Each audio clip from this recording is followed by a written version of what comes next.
अस्सलाम वालेकुम। आज की वीडियो में हम जानेंगे मुंशी प्रेमचंद के मशहूर अफसाना गिल्ली डंडा के बारे में। तो सबसे पहले ये देखते हैं कि अफसाना क्या होता है। अफसाना 20वीं सदी के आगाज़ की पैदावार है। तो 20वीं सदी कब से है? 1901 से लेके सन 2000 तक जो है हमारी वो 20वीं सदी कहलाएगी। ठीक है, 20वीं सदी। तो अफसाना 20वीं सदी के आगाज़ की पैदावार है।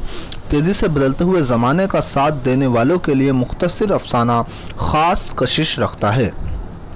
अफसाना क्या है? 20वीं सदी में ये जन्म हुआ है।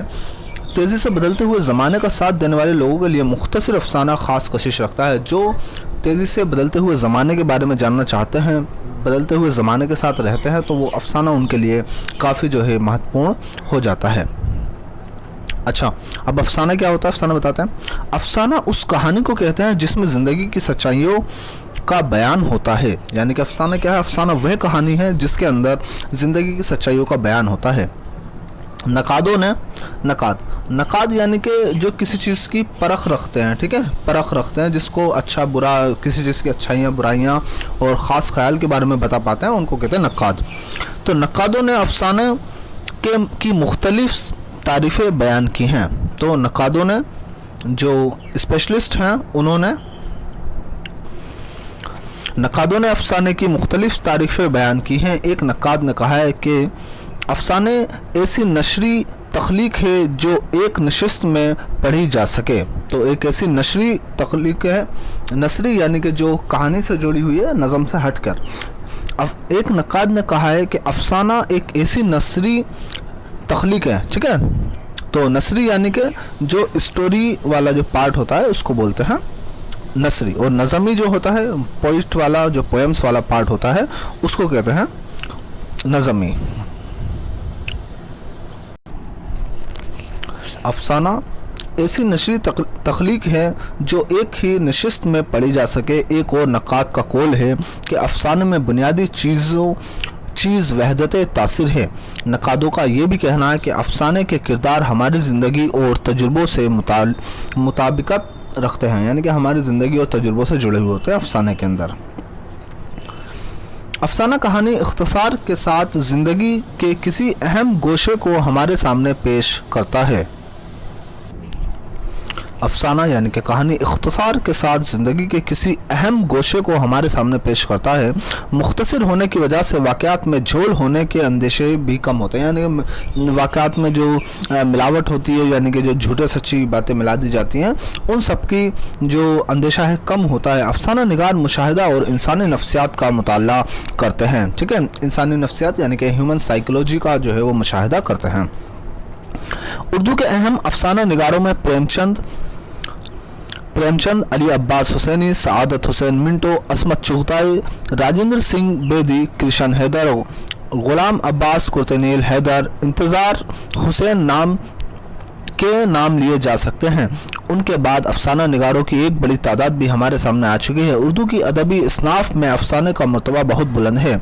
बहुत से उर्दू अफसाने दुनिया की मुख्तलिफ ज़बानों में तर्जुमा किए जा चुके हैं। मुंशी प्रेमचंद, थोड़ा सा मुंशी प्रेमचंद के बारे में जान लेते हैं। प्रेमचंद का असली नाम धनपत राय था। ठीक है, कई बार एग्जाम्स में ये बातें पूछी जाती हैं कि मुंशी प्रेमचंद का असली नाम क्या था।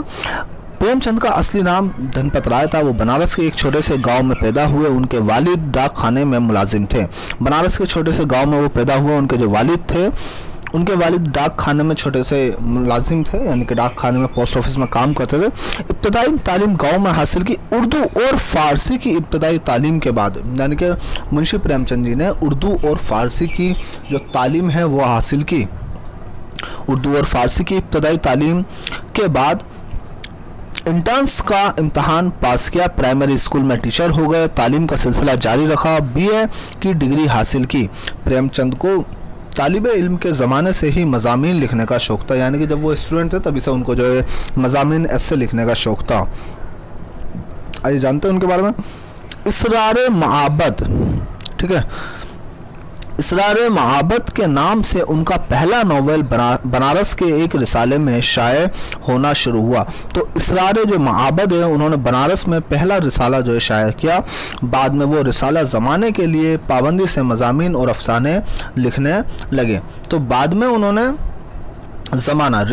बाद में वो रसाला ज़माना जो रसाला था, मैगज़ीन थी, रसाले के लिए पाबंदी से मज़ामीन और अफसाने लिखने लगे। 1908 में उनकी कहानियों का पहला मजमुआ सोज़े वतन नाम से शाये हुआ, जिसे हुकूमत ने ज़ब्त कर लिया। तो 1908 में उनका पहला जो है कहानियों का मजमुआ सोज़े वतन 1908 में जो है शाये हुआ, यानी कि जिसमें उनकी सारी स्टोरीज़ थी वो सोज़े वतन नाम से 1908 में किया गया। ज़माने नाम की मैगज़ीन के लिए भी उन्होंने काम किया और उनका जो पहला नॉवल था वो इसरार महाबत था। थोड़ा सा इनकी ज़िंदगी बता देते हैं हम, लाइफ स्पैन आपको। तो 1980 से लेकर 1936 तक, यानी कि सिर्फ 56 साल के ज़िंदगी में, हयात में उन्होंने एक बड़ा नाम बनकर वो जो है सामने आए हैं। सिर्फ 56 ईयर्स ओल्ड। क्या होता है 56 साल? कुछ भी नहीं है। और 56 साल में ही वो पूरे आने वाले सैकड़ों सालों के लिए अपना जो है नाम बाकी छोड़ गए हैं। अब वो प्रेमचंद के कलमी नाम से लिखने लगे। मुल्क में आज़ादी की तहरीक फैल रही थी। 1900 के आसपास जो है 1908 में आज़ादी की तहरीक फैल रही थी। प्रेमचंद भी गांधी जी की शख्सियत से मुतासिर हुए, काफ़ी जो है प्रभावित हुए, गांधी जी की शख्सियत से मुतासिर हुए। 1921 में सरकारी मुलाजमत से इस्तीफ़ा दे दिया। तो 1921 में जो उन्होंने टीचर का जो वो मुलाजमत कर रहे थे उससे उन्होंने इस्तीफ़ा दे दिया और वो कलम के सिपाही बन गए और अपनी तहरीरों को आज़ादी और कौमी तामीर के मकासद के लिए वक्फ कर दिया। तो 1921 में अपनी जो है उन्होंने रिज़ाइन करने के बाद जो है और सिर्फ जो है मज़ामीन लिखना, स्टोरीज़ लिखना, यही उन्होंने जो है अपना काम शुरू कर दिया। प्रेमचंद के अफसाने और नोवेल उर्दू अदब का कीमती सरमाया हैं। प्रेमचंद के अफसाने और नोवेल उर्दू लिटरेचर का एक जो है महत्वपूर्ण, एक इम्पोर्टेंट जो कीमती सरमाया प्रेमचंद के नोवेल और अफसाने हैं। उन्होंने अदब को मुकामी ज़िंदगी हासिल तौर पर देहातों के मसाइल का तर्जुमान बना दिया। उन्होंने अदब में, लिटरेचर में उन्होंने मुकामी ज़िंदगी ख़ास तौर पर देहातों के मसाइल का तर्जुमा बना दिया। तो यानी कि उन्होंने ज़्यादातर गाँव के देहातों के जो मसाइल हैं उनको सामने रखा। प्रेमचंद की हकीकत निगारी ज़िंदगी के तजुर्बात और मुशाहदात का नतीजा है। प्रेमचंद की हकीकत निगारी ज़िंदगी के तजुर्बात व मुशाहदात का नतीजा है। इसी खुसूसियात ने उन्हें अपने हम असरों से मुमताज़ बना दिया, यानी कि उनके वक्त के जो दूसरे जो अफसाना निगार थे उनसे उन्होंने काफ़ी जो है अलग बना दिया। उनके अफसाने कौमी, सियासी और समाजी रुझानात के आयनेदार हैं।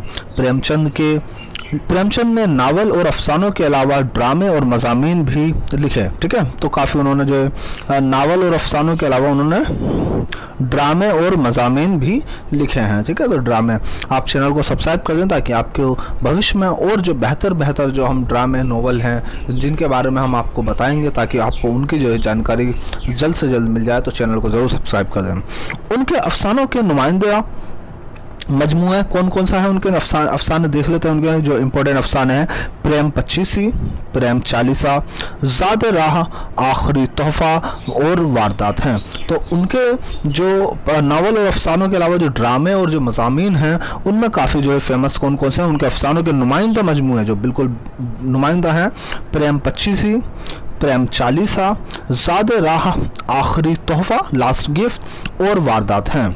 नोवेलों में अब नोवेल देख लेते हैं उनकी कौन सी काफ़ी फेमस है।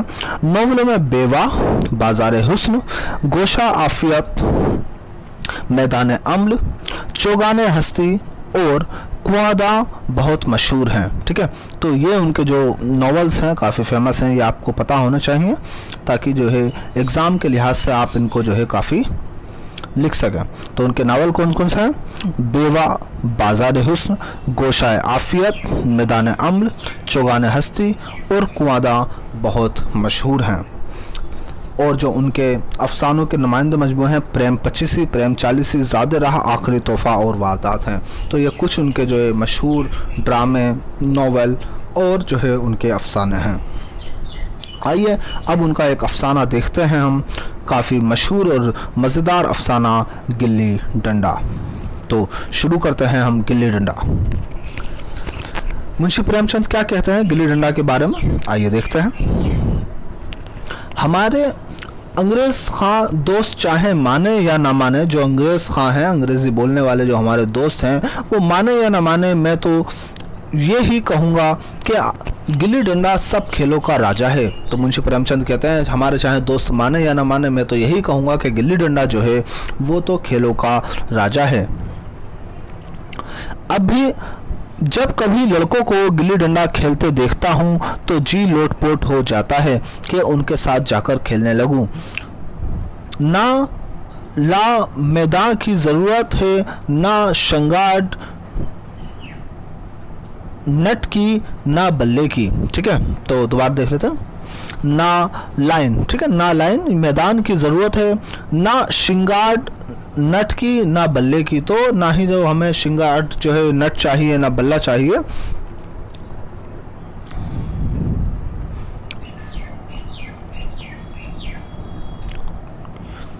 मज़े से किसी दरख्त की एक शाख काट ली। तो मुंशी प्रेमचंद बोलते हैं मज़े से किसी दरख्त की एक शाख काट ली, गिल्ली बनाई और दो आदमी भी आ गए तो खेल शुरू हो गया। विलायती खेलों में सबसे बड़ा ऐब ये है कि उनके सामान महंगे होते हैं। जितने भी विलायती जो खेल हैं, जो बाहरी खेल हैं, जो फ़ॉरेन खेल हैं, स्पोर्ट्स हैं, उनका सामान बहुत महंगा है, महंगे होते हैं। जब तक कम से कम 1 रुपया खर्च ना कीजिए खिलाड़ियों में शुमार नहीं हो सकता। जब तक आप पैसे खर्च नहीं करेंगे, 1 रुपया, उस समय का 1 रुपया यानी कि आज तकरीबन 100 रुपये समझ लें, तो कहते हैं कि जब तक कम से कम 1 रुपया खर्च ना कीजिए खिलाड़ियों में शुमार नहीं हो सकता। यहाँ गिल्ली डंडा है कि बगैर हींग फटकरी के लगे रंग चोखा देता है। यहाँ गिल्ली डंडा है कि बगैर हींग फिटकरी के लगे रंग चोखा देता है। लेकिन हम अंग्रेज़ी खेलों पर ऐसे दीवाने हो रहे हैं कि अपनी सब चीज़ों से हमें नफ़रत सी हो गई है। हमारे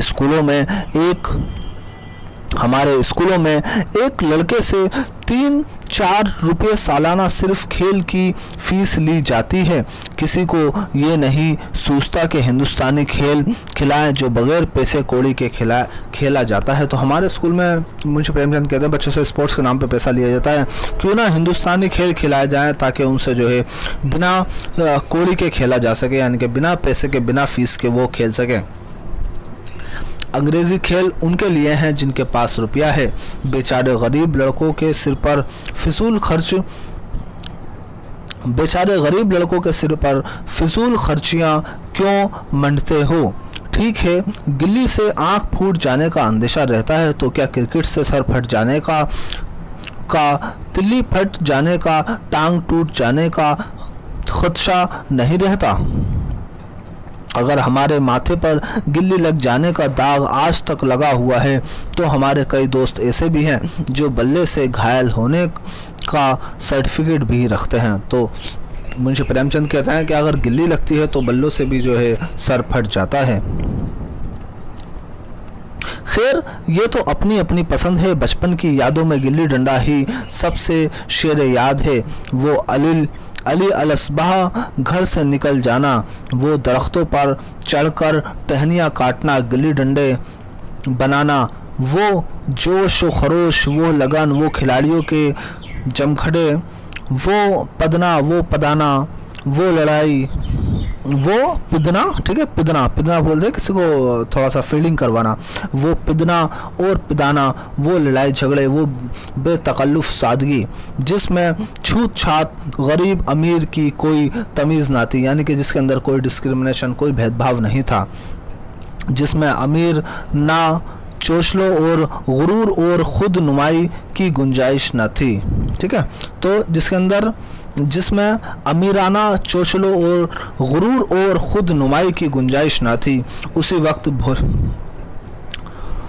वक्त भूलेगा जब घर वाले बिगड़ रहे हैं। वालिद साहब चौके पर वालिद साहब चौके पर बैठे रोटियों पर अपना गुस्सा उतार रहे हैं। अम्मा की दौड़ सिर्फ दरवाजे तक है, लेकिन उनके ख्याल में मेरा तारीक मुस्तकबिल टूटी हुई कश्ती की तरह डगमगा रहा है। तो मम्मी के लिए मम्मी जो है, उनके सामने मेरा जो मुस्तकबिल है वो टूटी हुई कश्ती की तरह डगमगा रहा है और मैं हूँ कि पिदाने में मस्त हूँ, यानी कि मैं तो दूसरे खिलाड़ियों को पिदाने में मस्त हूँ।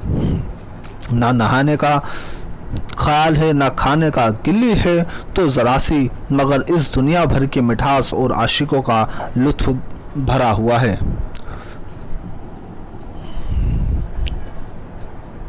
मेरे हमजोलियों में एक लड़का गया नाम का था।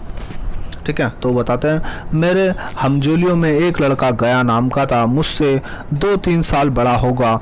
दुबला लंबा, बंदरों की सी फुर्ती और बंदरों की सी लंबी लंबी उंगलियां, बंदरों की सी झपट। गिल्ली कैसी हो इस तरह झपटता था जिस तरह छिपकली कीड़ों पर लपकती है। मालूम नहीं कि उसके माँ बाप कौन थे, कहाँ रहता था, कहाँ क्या खाता था, पर था हमारे गिल्ली क्लब का चैंपियन। तो पता नहीं कहाँ रहता था, क्या खाता था, माँ बाप कौन थे, लेकिन हमारे गिल्ली क्लब का वो चैंपियन था। पहले अक्सर ऐसा होता था, हम जो है बाहर खेलों में जो है दोस्त बना लिया करते थे जिनके बारे में हम नहीं जानते थे।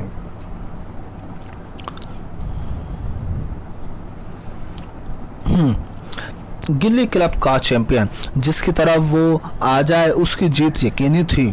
हम सब उसे दूर से आता देखकर उसका इस्तकबाल करते थे और उसे अपना गोया बना लेते थे। एक दिन मैं और गया दोनों ही खेल रहे थे। मैं पिद रहा था, वो पिदा रहा था, लेकिन अजीब बात है कि पिदाने में हम दिन भर मस्त रह सकते हैं। पिदना 1 मिनट भी सहा नहीं जाता। मैंने गिल्ला छुड़ाने के लिए वो सब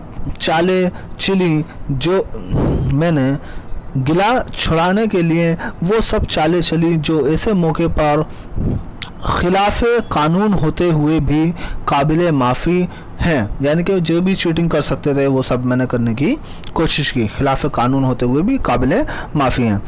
लेकिन गया अपना दाव लिए बगैर पीछा ना छोड़ना था। यानी कि वो चाहता था कि जब तक उसको अपना दाव नहीं मिलेगा, लेकिन गया अपना दाव लिए बगैर पीछा ना छोड़ता था। मैं घर की तरफ भागा। मिन्नत, समाजत और खुशामद का कोई असर ना हुआ। गया ने मुझे दूर पकड़ लिया और डंडा तान कर बोला, मेरा दाव देकर जाओ। पिदाया तो बड़ा बहादुर बनकर पिदने के वक्त क्यों भागते हो? तुम फिर पिदाओ तो मैं दिन भर पिटता रहूँगा। हाँ, तुम्हें दिन भर पिदना पड़ेगा। खाने जाऊं ना पीने। हाँ, मेरा दाव दिए बगैर कहीं नहीं जा सकते। मैं तुम्हारा गुलाम हूँ। हाँ, तुम मेरे गुलाम हो। मैं घर जाता हूँ, देखो तुम मेरा क्या कर लोगे। घर जाओगे कैसे? दिल लगी है, दाव दिया है, दाव लेंगे। अच्छा, कल मैंने तुम्हें अमरूद खिलाया था, वो रख दो। वो तो पेट में चला गया। निकालो पेट से, तुमने क्यों खाया मेरा अमरूद? अमरूद तुमने दिया था, मैंने खाया, तुमसे मांगने गया था। तो सवाल करता है गया, अमरूद तुमने दिया था, मैंने खाया, मैं तुमसे मांगने गया था। जब तक मेरा अमरूद ना दोगे मैं दाव ना दूंगा। मैं समझता था इंसाफ मेरी तरफ है। आखिर मैं किसी गर्ज की वजह से ही अमरूद खिलाया होगा। कौन किसी के साथ बेगर्जाना सलूक करता है? भीख तक तो गर्ज ही के लिए देते हैं। जब गया ने मेरा अमरूद खाया तो फिर उसे मुझसे दाव लेने का क्या हक हासिल है? रिश्वत देकर तो लोग खून छिपा जाते हैं। वो मेरा अमरूद यूं ही हजम कर जाएगा। अमरूद पैसे के 5 वाले थे। अमरूद पैसे के 5 वाले थे जो गया के बाप को भी नसीब ना होंगे। ये सरासर बेइंसाफ़ी थी। गया ने मुझे अपनी तरफ खींचते हुए कहा, मेरा दाऊ देकर जाओ, मैं अमरूद समरूद कुछ नहीं जानता। मुझे इंसाफ का जोर था, हाथ छुड़ाकर भागना चाहता था, वो मुझे जाने ना देता था। मैंने गाली दी, उसने उससे भी सख्त गाली दी और गाली ही नहीं एक डंडा भी जमा दिया। मैं रोने लगा। गया मेरे उस हथियार का मुकाबला ना कर सका। गया मेरे उस हथियार का मुकाबला ना कर सका, भागा। मैंने फौरन आंसू पोंछ डाले, डंडे की चोट यानी कि डंडा मारकर भाग गया। मैंने फौरन आंसू पोंछ डाले, डंडे की चोट भूल गया और हंसता हुआ घर पहुंचा। मैं थानेदार का लड़का एक लोंडे के हाथों पिट गया। मुझे उस वक्त भी बेइज्जती का बाइस मालूम हुआ, लेकिन घर में किसी से शिकायत न थी। उन्हें दिनों वालिद साहब का वहाँ से तबादला हो गया।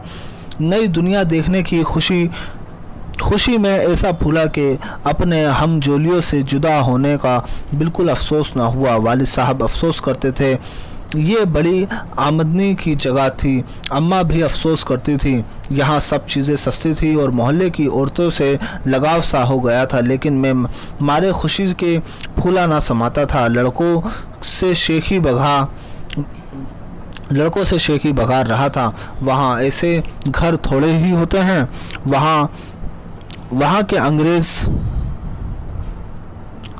वहाँ के अंग्रेजी स्कूलों में कोई मास्टर अगर लड़कों को पीटे तो उम्र कैद हो जाए। मेरे दोस्तों की हैरत से फटी आंखें और मुताज्जिब चेहरे साफ बतला रहे थे कि मैं उनकी निगाहों में कितना ऊंचा उठ गया हूँ। यानी कि मैं जब जाने वाला था तो मेरे दोस्तों के चेहरे बता रहे थे कि मैं कितना ऊंचा उठ गया हूँ। बच्चों में झूठ को सच बना लेने की वो ताकत होती है जिसे हम सच को झूठा बना देते हैं। बच्चों में झूठ को सच बना लेने की वो ताकत होती है जिसे हम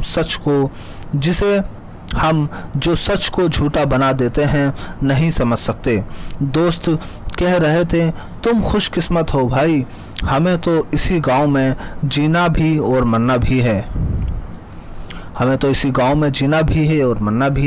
20 साल गुजर गए। मैंने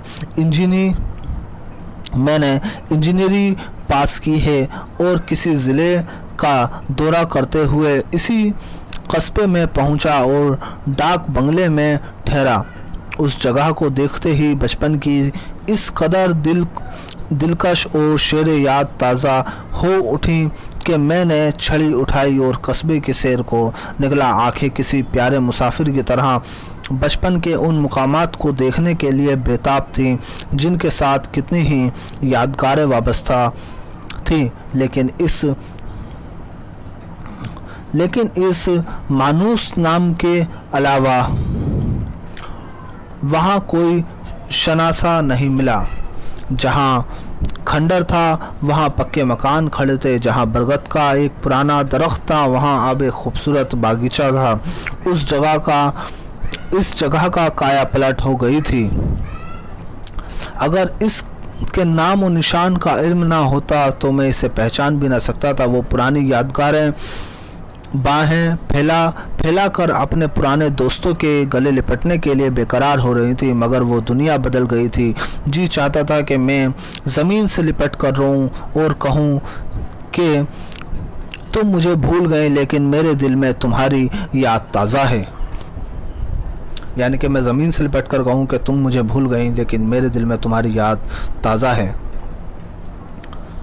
अचानक एक खुली जगह में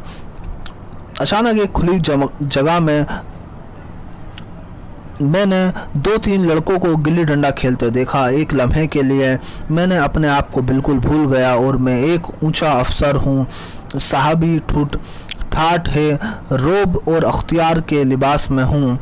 जाकर एक लड़के से पूछा, क्यों बेटे, यहाँ कोई गया नाम का आदमी रहता है? एक लड़के ने गिल्ली डंडा समेट कर सहमे हुए लहजे में कहा, हाँ है। तो लड़का दौड़ा हुआ गया और जल्द एक 5 हाथ के काले देव को साथ लिया आता हुआ दिखाई दिया। मैंने दूर ही से पहचान लिया। उसकी तरफ लपकना चाहता था कि उसके गले से लिपट जाऊं, मगर कुछ सोचकर रुक गया। बोला, कहो क्या मुझे पहचानते हो? बोला, कहूँ क्या मुझे पहचानते हो? कहो क्या मुझे पहचानते हो? गया ने झुककर सलाम किया। हाँ मालिक, भला पहचानूंगा क्यों नहीं। आप मज़े में रहें, बहुत मज़े में। तुम अपनी कहो। डिप्टी साहब के साइस हूँ, डिप्टी साहब का साइस हूँ। माता दीन दुर्गा दोनों डाकिये हो गए हैं और आप, मैं ज़िले का इंजीनियर हूँ। सरकार तो पहले ही बड़े जहीन थे, जहीन यानी कि जहीन। सरकार तो पहले ही बड़े जहीन थे, अब भी गिल्ली डंडा खेलते हो? मैंने गया की तरफ सवाल की आंखों से देखा। गिल्ली डंडा क्या खेलूंगा सरकार, अब तो पेट के धंधे ही से छुट्टी नहीं मिलती, यानी कि पेट के धंधे यानी कि काम से ही जो है छुट्टी नहीं मिलती। आओ आज तुम खेलें, तुम पिदाना, हम पिदेंगे, तुम्हारा एक दाव हमारे ऊपर है, वो आज ले लो। गया बड़ी मुश्किल से राजी हुआ। वो ठहरा टके का मजदूर और मैं एक बड़ा ऑफिसर। मेरा और उसका क्या जोड़। बेचारा झेप रहा था, लेकिन मुझे भी कुछ कम झेपना थी। इसलिए नहीं कि मैं गया के साथ खेलने जा रहा था, बल्कि लोग उस खेल को अजूबा समझकर एक तमाशा बना लेंगे और अच्छी खासी भीड़ लग जाएगी। इस भीड़ में वो लुत्फ़ कहाँ रहेगा। लेकिन खेले बगैर तो रहा नहीं जाता था।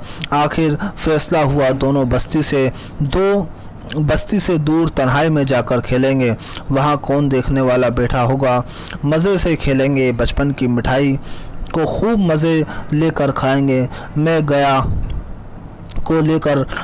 को लेकर डाक बंगले पर आया और मोटर में बैठ कर दोनों मैदान की तरफ चले और साथ ही एक कुल्हाड़ी ले ली। मैं मितानत के साथ ये सब कुछ कर रहा था, मगर अभी तक मजाक समझ रहा था। उसके चेहरे पर खुशी और वलवले का कोई निशान नहीं था। शायद हम दोनों में जो फ़र्क हो गया था, वो उसे सोचने में महू था। मैंने पूछा, तुम्हें भी हमारी याद आती थी? सच कहना, गया झेपता हुआ बोला, मैं आपको याद करके क्या करता हुजूर। किस लायक हूँ, किस्मत में कुछ दिन आपके साथ खेलना लिखा था, नहीं तो मेरी क्या गिनती। वो डंडा जो तान कर जमाया था याद है ना? गया ने शर्माते हुए कहा। वो लड़कपन था सरकार, उसकी याद न दिलाओ। वाह वाह, वो मेरे उन दिनों की सबसे रसीली याद है। तुम्हारे उस डंडे में जो रस था, वो अब ना इज्जत और बड़ाई में पाता हूँ, ना दौलत में। कुछ ऐसी मिठास थी उसमें कि आज तक उससे मन मीठा होता रहता है।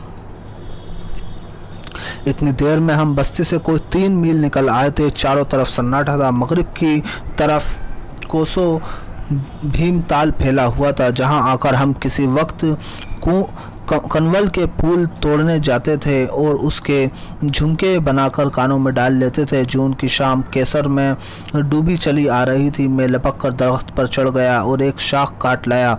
झटपट गिल्ली डंडा बन गया। खेल शुरू हो गया। मैंने रोप में गिल्ली रख कर उछाली और गिल्ली गया के सामने निकल गई। उसने हाथ लपकाया जैसे मछली पकड़ रहा हो। गिल्ली उसके पीछे जाकर गिरी। ये वही गया था जिसके हाथों में गिल्ली आप आकर बैठ जाती थी। वो दाहिने बाएं हो, गिल्ली उसकी हथेली में पहुंचती थी। जैसे गिल्लियों पर जादू करके उसने बस में कर लिया हो। नई गिल्ली, पुरानी गिल्ली, छोटी गिल्ली, बड़ी गिल्ली, नोकदार गिल्ली सभी उससे मिल जाती थी। गोया उसके हाथों में मकनातीसी ताकत थी जो गिल्लियों को खींच लेती है। लेकिन आज गिल्लियों को उससे वो मोहब्बत नहीं रही। फिर तो मैंने उसको पिदाना शुरू किया। मैं तरह तरह के फ़रेब कर रहा था, मश्क की कमी बेईमानी से पूरी कर रहा था। मश्क यानी कि एक्सरसाइज, जो मेहनत की कमी बेईमानी से पूरी कर रहा था। दाव पूरा होने पर भी डंडा खेले जाता था। हालांकि कायदे के मुताबिक गया की बारी आनी चाहिए थी। हालांकि कायदे के मुताबिक गया की बारी आनी चाहिए थी। गिल्ली पर जब हल्की चोट पड़ती और वो ज़रा सी दूर गिर पड़ती तो लपक कर खुद ही उठा लाता और दोबारा टल लगाता। गया ये सारी बाकायद गया देख रहा था और कुछ ना बोलता था, गोया उसे तमाम कायदे कानून भूल गए हों। उसका निशाना न कितना बेखता था। गिल्ली उससे निकलकर टन से डंडे पर आकर लगती थी। उसके हाथ से छूटकर उसका काम था डंडे से टकरा जाना। यानी कि गिल्ली का काम था डंडे से टकरा जाना। लेकिन आज वो गिल्ली डंडे से लगती ही नहीं है। कभी दाहिने जाती है, कभी बाएं, कभी आगे, कभी पीछे। आधा घंटा पिदाने के बाद गिल्ली एक बार डंडे में आ लगी। मैंने ध्यान ली कि गिल्ली डंडे के बिल्कुल पास से गई है। यानी कि मुंशी प्रेमचंद ने चीटिंग की कि गिल्ली जो है डंडे के पास से गई है। ये देख सकते हैं आप तस्वीर। गया ने किसी किस्म की नाराज़गी का इजहार नहीं किया। नहीं लगी होगी, डंडे में लगती तो क्या मैं बेईमानी करता? नहीं भैया, भला तुम बेईमानी करोगे? बचपन में मिजाल थी मैं ऐसा घपला करके जीता बचता। ये ही गया मेरी गर्दन पर चढ़ बैठता। लेकिन आज मैंने उसे कितनी आसानी से धोखा दिए चला जाता था। गधा है, सारी बातें भूल गया।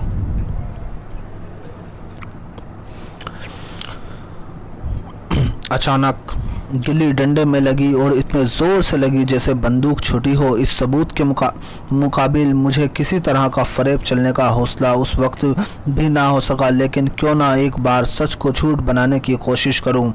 मेरा हर्ज ही क्या है। मान गया तो वाह वाह, वरना 2-4 हाथ तो पिटना ही पड़ेगा। अंधेरे का बहाना करके गिला छुड़ा लूँगा, फिर कौन दाऊ देने आता है। गया ने फाथाना अंदाज से कहा लग गई टन से बोली। मैंने अनजान बनने की कोशिश करते हुए कहा, तुमने लगते देखा? मैंने तो नहीं देखा। टन से बोली है सरकार। और जो किसी ईंट से लग गई हो। मेरे मुंह से ये फिक्रा कैसे निकल गया, उस पर मुझे खुद हैरत है। मेरे मुंह से ये फिक्रा कैसे निकल गया, उस पर मुझे खुद हैरत है। इस सच्चाई को झुटलाना वैसा ही था जैसे दिन को रात कहना। हम दोनों ने गिल्ली डंडे में ज़ोर से लगते देखा, लेकिन गया ने मेरा कहना मान लिया। हाँ, सरकार किसी ईंट पर लगी होगी। डंडे में लगती तो इतनी आवाज़ ना आती। मैंने फिर पिदाना शुरू किया, लेकिन इस कदर साफ और सही धोखा देने के बाद मुझे लग गया कि सादगी पर रहम आने लगा। इसलिए जब तीसरी बार गिल्ली डंडे पर लगी तो मैंने बड़ी फराखदली के साथ दाऊ देना तय कर लिया। गया ने कहा, अब तो अंधेरा हो गया है भैया, कल पर रखो। मैंने सोचा कल बहुत सा वक्त होगा, ये ना जाने कितनी देर बिताए, और इसलिए वक्त मामला साफ कर लेना अच्छा होगा। और ना जाने कितनी देर पिदाएगा, इसलिए वक्त मामला साफ कर लेना अच्छा होगा। नहीं नहीं, बहुत उजाला है, तुम अपना दाव ले लो, गिल्ली सूझेगी नहीं, फिर कुछ परवाह नहीं। अगर अब बिल्कुल मश्क नहीं थी, इसने दोबारा लगाने का इरादा किया, लेकिन दोनों ही बार वो चूक गया। 1 मिनट से कम में वो अपना दाव पूरा कर चुका था। बेचारा घंटा भर पिदा, लेकिन 1 मिनट में अपना दाव खो बैठा। मैंने अपने दिल की वसीयत का सबूत दिया, एक दाव और ले लो, तुम पहले ही हाथ में हार गए। नहीं भैया, अब अंधेरा हो गया है, तुम्हारी मश्क छूट गई क्या? कभी खेलते नहीं हो, खेलने का वक्त ही नहीं मिलता भैया। हम दोनों मोटर में जा बैठे और चिराग जलते जलते पड़ाव पर जा पहुँचे। गया चलते चलते बोला, कल यहाँ गिल्ली डंडा होगा, सब ही पुराने खिलाड़ी खेलेंगे, तुम भी आओगे जब तुम्हें फुर्सत हो, सभी खिलाड़ियों को बुला लो। मैंने शाम का वक्त दिया और दूसरे दिन मैच देखने को गया। कोई 10 आदमियों की मंडली थी। कई मेरे लड़कपन के साथी निकले, मगर बेशतर नौजवान थे जिन्हें मैं पहचान न सका। खेल शुरू हुआ। मैं मोटर पर बैठे बैठे तमाशा देखने लगा। आज गया का खेल उसकी करामत देखकर दंग रह गया। वो टल लगाता तो गिल्ली आसमान से बातें करने लगती। कल की सी वो झिझक, वो हिचकिचाहट, वो बेदिली आज ना थी। लड़कपन की जो बात थी उसने कमाल की उरूज तक पहुंचा दी थी। कहीं कल उसने मुझे इस तरह पिदाया तो मैं ज़रूर